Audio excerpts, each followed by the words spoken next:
Представляете, во Франции еще тоже не так давно даже вот изнасилование, когда мужчина изнасиловал женщину, это не считалось преступлением, это считалось как бы таким, ну, моральным каким-то, да, таким нарушением.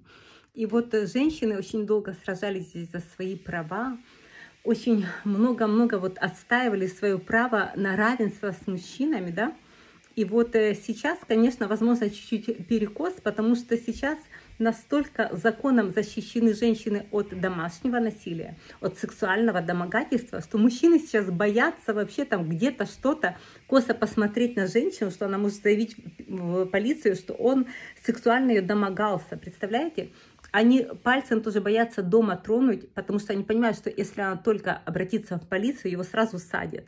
И мужчины, правда, сейчас даже боятся, потому что были случаи, когда женщины манипулировали, придумывали то, чего не было, да, на самом деле, и мужчин сажали в тюрьму потом за это. Сейчас женщины очень защищены в этом плане.